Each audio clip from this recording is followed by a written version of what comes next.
Hey guys, this is Michael and Nick. And before you get into this episode, I want to mention a webinar that's coming up. So this guy is coming up. It's called "How to Optimize Your Healthcare Clinic's Website to Maximize Conversions." And I have Nick on here too because he used to do the webinars too, right? Yeah, I'm excited. Michael's going to be picking back up our webinar series, and he's such a good teacher. He knows how to make good points. He knows how to make relevant points, actionable takeaways. I tend to be more of the fluff and the entertainment. Michael tends to be more of the practical application. And just what we found in our webinars in the past is that you guys want to take actionable steps and put them to practice right away. And so Michael's going to be picking up our webinar series. I'm excited for that. Yeah. And so if you guys want to know more about it, there'll be stuff in the show notes. But if you just want to go to patientcaremarketingpros.com, there'll be an opportunity there to sign up. But it'll be coming up soon. So we're excited to have you on there. We love having audience on there because we interact, right? So they'll ask questions, we'll give answers, and it's a lot of fun. So just want to catch that before we all go into the episode.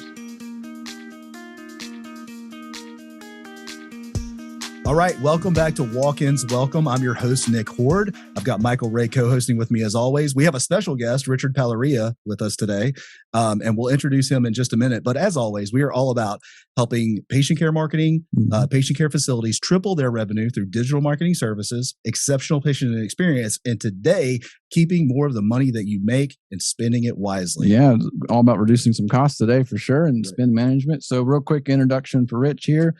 CEO of Kermit, a Baltimore-based healthcare cost reduction spend management company, bringing automation and insight to the high spend category of implantable medical devices within hospitals and health systems. That's a mouthful, but it's real. And since its founding in 2011, Kermit has saved hospitals over $200 million and manages 40% of the implantable device spend transacting in Maryland alone. Fantastic, Rich, to have you on today's call. Say hi to the Walk-Ins Welcome family. Yeah, thanks, guys. Hello, Walk-Ins Welcome. It's nice to be with you today. What are we calling this for those who are on video? The Bearded Guys Show? The Bearded Guys Show? Well, okay, so let's just be very, very clear about that. You have a beard. You have a beard. I recently hit puberty. Mine does not qualify because it doesn't connect. I actually shaved this morning too. It just all came right back. Man. I mean, he's going to bust my chops all the time about something, man. All right. So I want to kick off a question before we get into all things Richard Palarea. What is one thing about healthcare that people think is true, but it's not? Okay. Well, I have an interesting background because I grew up in a healthcare family. My dad was a cardiologist. So I think people think healthcare is all blood and guts and saving people and trauma shows. I mean, my experience was that my dad would take me to the hospital when he would make rounds on a Sunday morning. And I was just a little kid. He'd stick me in the doctor's lounge with a box of donuts and hope that I was still there when he got back. And that was about all I really knew about it. Right. I knew that he'd leave early, he'd come home late. And if he could coach us on the weekends for baseball at least once a month, it was a win. So I think one thing that I did learn is the people who do it really, really well are very dedicated. I mean, it's their passion. You got to want to do this, whether you're a caregiver or even an administrator, to put up with something like we just went through for the last 2 years in a pandemic. And all the things that those folks were being asked to do. So, you know, the one thing that I think people do realize that it's passion. You've got to have it in you to be able to want to do it. So it's not blood and guts near as much as the willingness to care for people. Yeah, I think so. I love that. I think you're absolutely right. And I think there's another misconception that doctors are in it for the money. And granted, there's a huge amount of money that medical practices make, hospitals make, and even doctors make. But money will only carry you so far. You have to love what you do and the people that you care for. Even if it's at a distance, you still have to care about the work that you're doing. Mm-hmm. Yeah, absolutely. Unfortunately, my dad did pass away fairly young. He was 64, but he was practicing medicine in his own office until the time he was about 62. And I remember I was, literally his deathbed was a hospital, and I was standing next to him, and he wasn't asking Nick at the time, I wish I'd made some more money, right. That wasn't his last wish. So yeah, he wanted to make sure that when he was gone, that not only his family was well taken care of, but he really had in his mind, I hope somebody comes along and takes care of my patients. I mean, that's the way he thought about them, even after he was leaving this earth. So that passion has got to be there for sure. Well, I know we're spinning into another direction, and we're going to get back on point here in a minute, but I was talking to a doctor friend of mine not too long ago who is in retirement age. He's getting ready to go. And it's funny that you mentioned that because he said, I don't want to sell my practice because I haven't found a person who I think is in it to care for patients. Yeah. Right now, I know that contradicts what I just said a few minutes ago, but there's a whole different aspect to purchasing a doctor's office versus getting into it and building your own practice. Mm-hmm. Yeah, very good point. Interesting. Well, you piqued my interest and my ears up, and very much what I read with my eyes when I saw $200 million in savings. Can I go ahead and assume that's through Kermit PPI? PPI. Sorry, I said that wrong. PPI? Yeah, correct. Kermit. And the only reason why there's a PPI on the end of it is this curious category we call physician preference items. Yeah. Okay. When you think about those three words together, you got to think, why is there a preference for the physician and what's that all about? But it was an area that I didn't really know much about. Things like orthopedic implants, things used in knee replacement, hip replacement, spine procedures, even cardiovascular implants. What Kermit concentrates on are 21 different categories that all have this one thing in common. There's an implant company that hires a salesperson to sell those items to a surgeon. And that implant salesperson typically stands in the operating room with the patient who's under anesthesia, with the surgeon, and they're not there to provide patient care. They're tendering these devices in real time as the surgeon needs and requests them, as there's no price tag on the box. Oh, yeah. So what our company is doing is actually we're doing two things. We're helping the hospital negotiate better prices because we understand what the price ought to be. What's the prevailing street price? Whereas a hospital may not know that. They may just ask for a discount and get one, but they don't know if they've left 40 points on the table or 20 or just a mere 2. So our job is to know what those price points ought to be. And then of that 200 million that you mentioned, we've saved, I think the number is actually a little higher now, but our model is that we get a portion of that savings as our fee. So Kermit, the company, is then incented to do the best possible job it can do to reduce those costs. And unfortunately, today, it's not enough to just reduce the costs. You've got to be able to hang on to those savings. And so what we do is we have a piece of software that digitizes a paper bill that salesperson is producing in the operating room. So as they tender devices into the sterile field, barcode stickers are being peeled off the boxes and affixed to a piece of paper. And that sales rep is then writing down literally with a pen the price that they want to charge, getting a nurse to sign that piece of paper, and then walking that paper down the hallway to the buyer in the hospital and turning it in and saying, here's everything I sold to Dr. Horde today. I need a purchase order for everything we sold. And that buyer doesn't have any clinical understanding of why the surgeon used what he or she did. Or so you influence. have this very disjointed process without any transparency between two different realms, two different worlds. And what Kermit PPI, the software, is doing, it's digitizing that paper.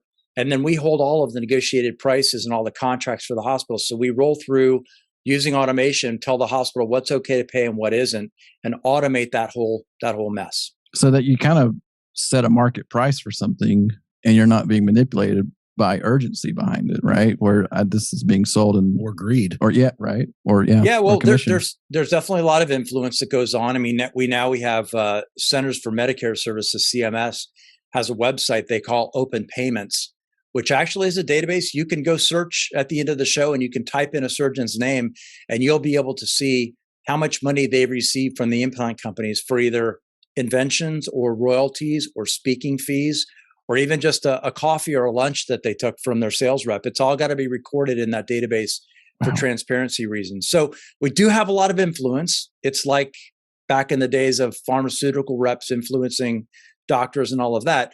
It still exists, but there are altruistic measures and people who mean well to bring light and transparency to this. And we're just one small niche. We're one little piece of the cog of this giant machine of how implants come to market and then end up in patients, are then paid, on an insurance bill at a markup, and how all that kind of works.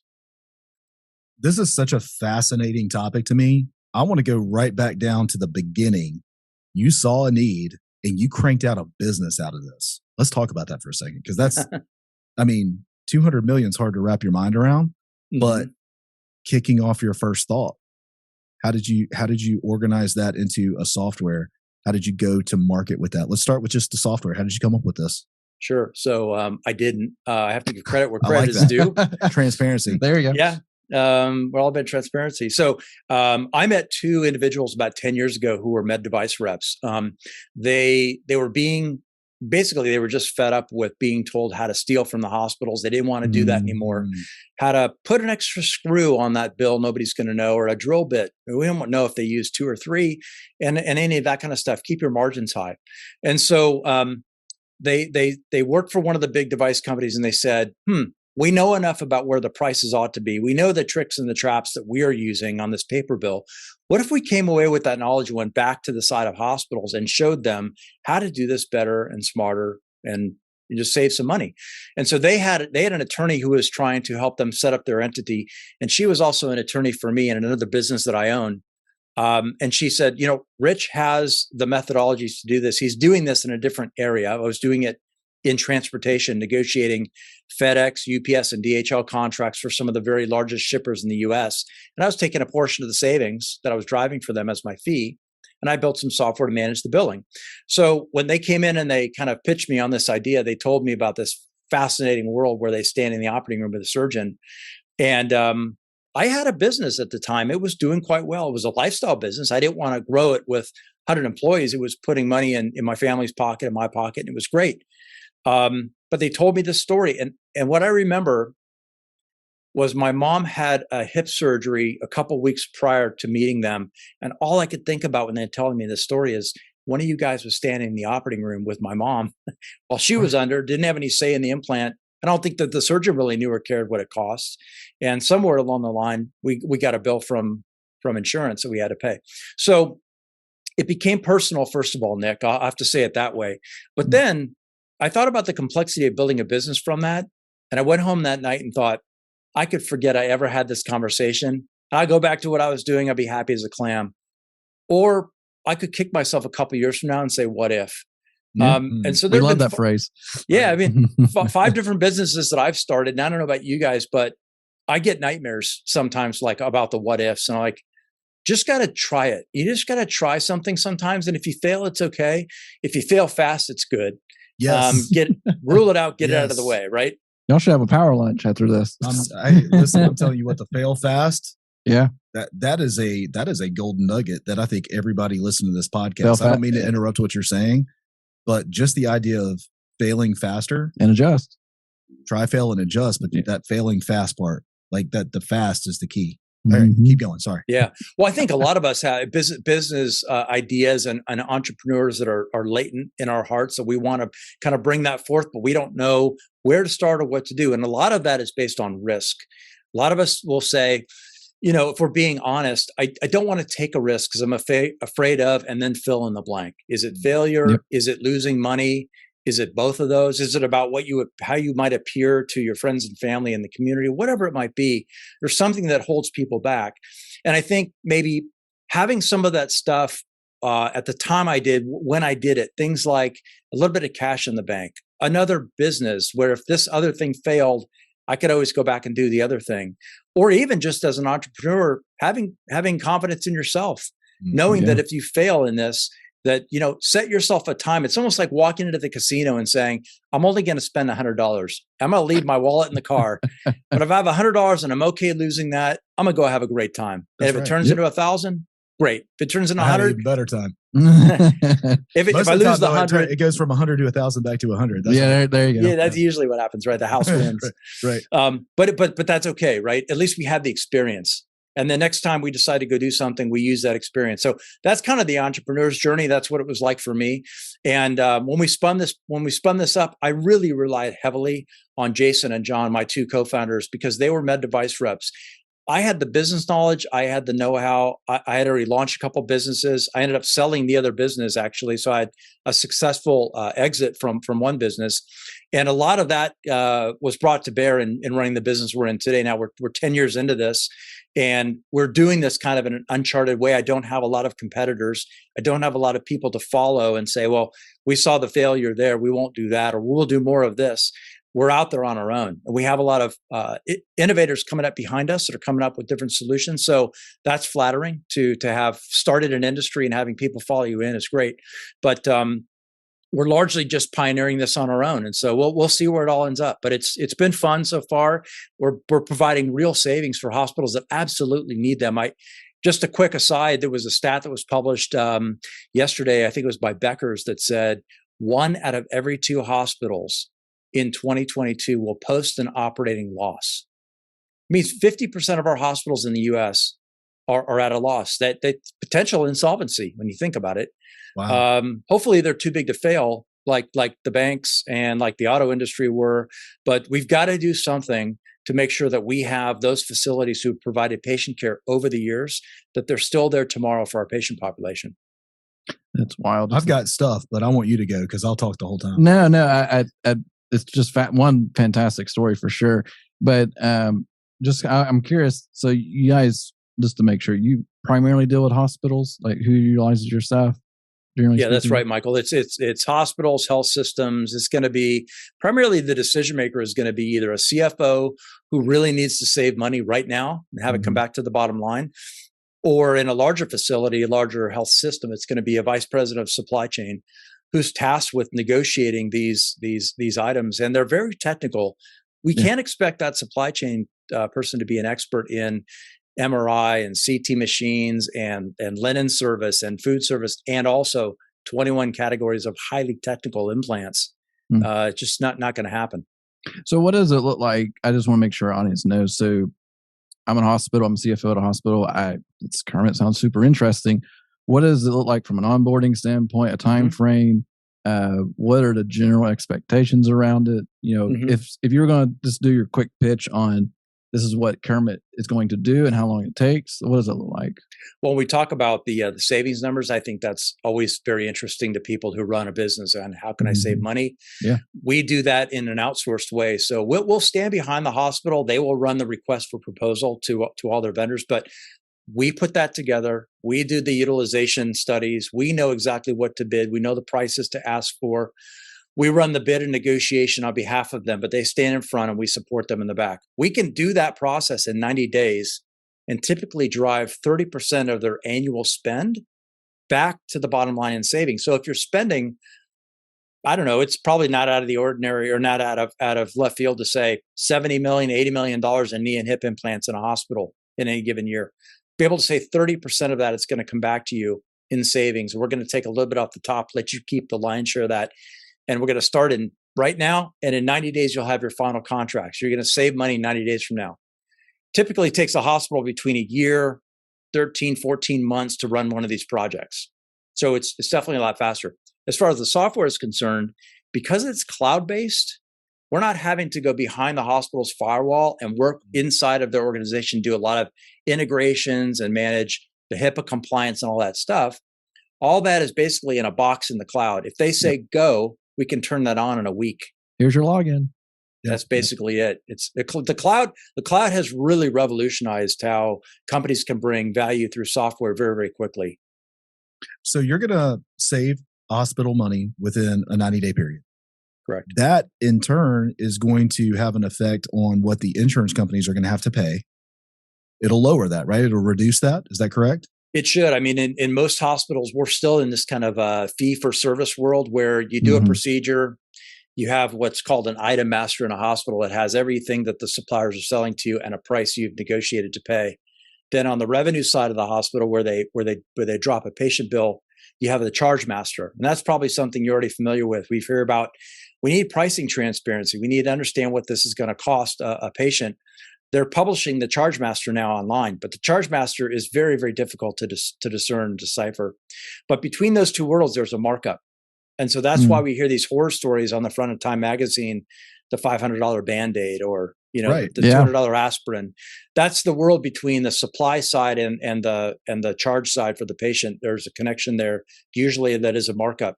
Now, hospitals that save money could actually pass that on with a lower markup if they determine that's what they want to do. But we deal with not-for-profit hospitals, for-profit entities. It's really up to the hospital to determine, do they want to pass that on? Or do they want to do something else like provide say, stand up a new wing or another, make a reinvestment in the community somehow. But yes, it should all translate to lower patient bills in the end. Is there a loser in all of this? I don't know if you want to say the loser is the manufacturer, because they've been enjoying 60+% margins. Right. Yeah. When I just mentioned to you and to Michael and to your audience that most hospitals, or at least 50% of hospitals, are going to post a loss. Mm-hmm. So we have surgeon pay relatively flat. We have reimbursements that are relatively flat. We have hospitals at a loss, and we have implant companies still enjoying, in the midst of an inflationary cycle, a 60% margin. Right. I think, when Jason and John walked into my office and introduced this idea to me and we formed a business from it, I said, how do you think the implant company is going to react? They're going to react negatively. They're not going to like us, right? Am I going to be getting like a red laser through my window at night, or with a crosshair on my back? Like, what's going to happen? And they said, no, there's a day of reckoning coming. We've all talked about it as we worked in those environments. We knew it was coming. We just didn't know when.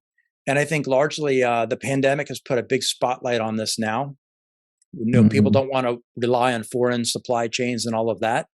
And costs are a big deal. And now we've got inflation on top of the pandemic. So people are really taking a look at how can we reduce the cost here. And it's obviously a big deal. That's a profound impact on an industry that does not like change. Yeah. Slow to change. Very slow to change. Michael, what questions do you have? Well, I want to make sure I'm not talking all over you. No, it's totally fine. And it's amazing how fast 20 minutes just went. Right. That was a super fast go through. But I'm just, because I have personal experiences recently where my wife had a minor surgery done, all these different things. And nobody knows what any of this costs until you get the final bill. And even the insurance company's like, I don't know why it costs that. They don't even, it's amazing to me. Like, the medical billing world is just so fascinating. Like, I make this joke. So my wife had this minor thing on the bill just for the hospital. So we get 5 bills for one surgery, which is always fantastic. And they all come at different times. Mm-hmm. And you're like, oh, I'm done with this payment. Just when you think you paid it off. Yeah. And then here comes another one. They're like, literally just half a day hospital stay was $83,000 was the rate. And then Blue Cross negotiated 13, and then we paid our copay, which is fine. But that was one bill. And I'm sure, Michael, she told you it was like a stay at the Ritz, right? It was wonderful. I mean, for that price. It might have been for her. I don't know if you have kids, man. I've got 3, and every time I had to sleep on the floor when that was happening. It was like some ugly cushion. Anyway, it was right. It's just amazing. And they were even, I remember when we were going through that, they were even boasting, because of COVID, we were able to reduce the recovery time from 8 hours to 3 hours because COVID forced it on us. But we still, and yet we paid more. But anyway, it's just so fascinating because it's just a huge mystery. Like, there's just no idea, because she had a nerve procedure done that something we do every year. And this year it decided to cost 4 times as much. And they had no explanation for it. And it's just so fascinating. Well, what it sounds like to me is Kermit EPI is a software that empowers the surgeon, it empowers the hospital, and it empowers the patient. Yeah. Is that a pretty good assessment of what it's allowing through this return on investment? Yeah, I think so, Nick. One of the things that we present when we show our slide deck to a hospital, what is the value that we're providing? We show this utopia of collaboration that today doesn't take place, where a surgeon, a supply chain administrator, and a CFO all sit at the same table without walls between them. We'll remove those walls because we're dismissing the sales rep who can play both sides. I'll take the surgeon to a steak dinner and to their favorite golf course, but at the same time, I'm going to turn around and negotiate my face off with the supply chain person. And the CFO is sitting there praying, I hope we're profitable on this stuff. I don't really even have a clue. Right. So when you hire a subject matter expert who has built a purpose-built piece of software to manage a spend category that is not inventoried, we don't buy these things and put them on the shelf. We bring them in from, we call it trunk stock crudely. It comes in from a vehicle to a loading dock in a hospital just in time for surgery, gets sterile processed and sent up to the floor. 1/3 of the trays that are sterile processed, which there's a big cost for that, are used, and 2/3 are sent back. And maybe there's a something was ripped open and we just needed forceps. We needed one instrument out of that tray. We got to pay for the whole thing. So there's a lot of waste and a lot of potential for fraud and abuse in this category. And so when you think about it, yeah, we're returning the balance of power back to hospitals in this category. That's our mission. And it's super, super important to provide that collaborative unity between those stakeholders who typically in the past have been separated and in the dark, having private conversations with different individuals, but they don't ever come back together and compare notes.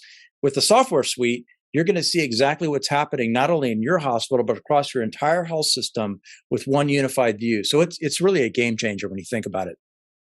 Man, that's amazing. Well, honestly, we kind of got toward the end of our episode already. We're at the end of the episode. It just happened just like that. Well, what I want to do is give our audience an opportunity to connect, Rich, one with you, but with your software. I think there's an opportunity to get a demo of this, maybe how it could profit your practice, how it could profit your hospital. So how do we need to connect with you? We're going to put all of this in the show notes, but how do we need to connect with you? Yeah, for sure. So probably the two easiest ways for your listeners to connect with us. First, find us on LinkedIn. We do an extensive amount of marketing on LinkedIn, but what we're doing is we're sharing a lot of this knowledge. If people want to try this on their own in the hospital, we'll give them the tips and the tricks. There are a lot of do-it-yourselfers out there. So find us on LinkedIn. You'll just search Kermit. Anything that doesn't come up as a frog is probably going to be us. That's why Kermit.com was not available. Yeah, that's right. I don't need any. I don't need any love notes from Jim Henson's family on that. So it's Kermit PPI, and you're going to find us on LinkedIn. And we publish a newsletter, different things we do all the time. We've just launched a brand new podcast. The first episode is going to come out soon called Healing the Hospital, and so that's another way that they can connect with us. And then if they go to our website, which is Kermit, just like it sounds like the frog, KERMITPPI.com/walk-ins welcome. There's a landing page there that we've created for your listeners where they can request a demo and get more information. We even post some white papers up there that they can download that we don't offer to the general public, where they can see what is the performance, what's my investment as a hospital, how long is it going to take me, and what's the expected outcome. Can you show me another hospital where you've actually successfully done this? Yes.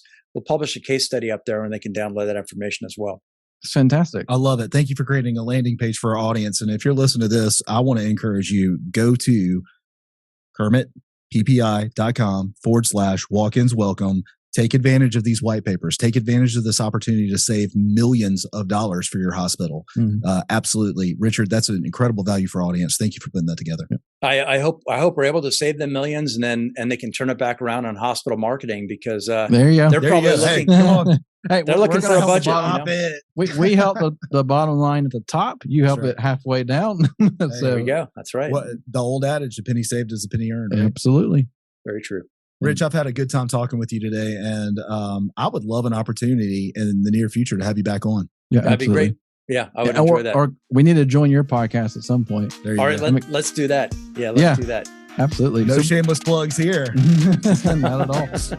But all right, Rich, thank you again for being on today's podcast. Audience, you heard the information. We'll have it in the show notes, and then we'll catch you on the next one. Have a great week. Thanks.